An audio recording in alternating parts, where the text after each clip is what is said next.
Okay, so for number one, what is Sherry's level of current level of functioning? I said Sherry's level of functioning is. What am I saying? Function? Oh yeah, no, yeah.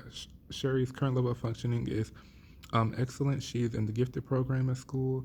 She's active in the school activities. Has many friends, and is stated to be very popular. I remember they talked about how she was admitted to the gifted classes early on in the second grade. They said she was bright, pretty, witty, funny, and articulate in the reading.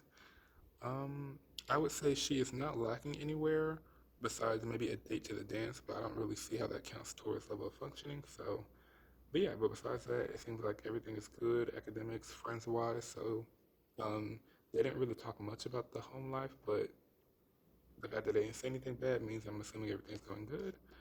But yeah, if you were Sherry's, Jesus, if you were Sherry's school counselor, what suggestions would you give her about relating to Chad?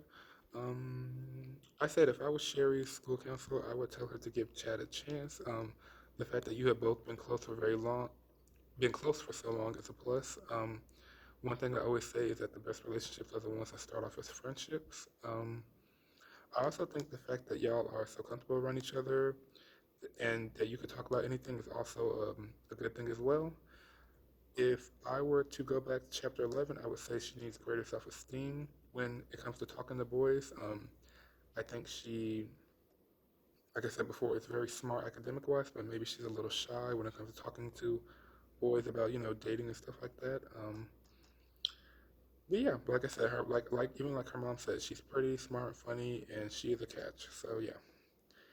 Um, Number three, is the relationship between Chad and Sherry healthy for both? In my opinion, I would say that I think the relationship between Chad and Sherry is healthy. Neither seems to have a negative effect on the other, so I don't see any problems. And I also stated before, like the fact that they feel so comfortable around each other is a positive thing. Yeah. Um, like I said in the reading, they've been friends for like a very long time.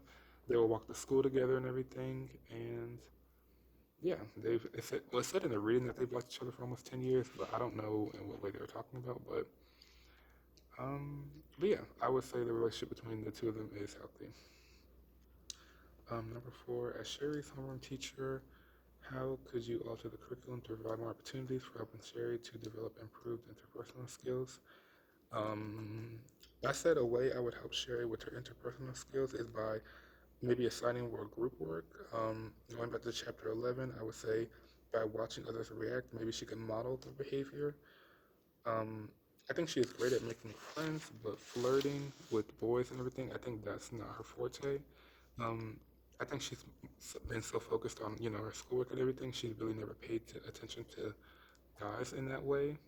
I remember in the reading they said that she would always go to the dance with her group of friends, never really one guy. So yeah, I think she was more so focused on, friends in school, not necessarily boyfriends and stuff.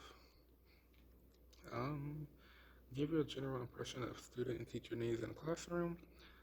This study didn't go into detail about her in the classrooms or her teachers, point of view or anything. So my vague general impression is that Sherry is very dedicated, hardworking, bright, and social. Um, I remember the case study talked about how she's a sweet girl and is in the gifted program. Um, and again, like I said before, she has a lot of friends as well. Yeah, and there was no mention of a teacher in this case study, so I can't really give a general impression. I'm literally looking at it right now. I don't see anything about a teacher, so yeah, there's not enough data to talk about that.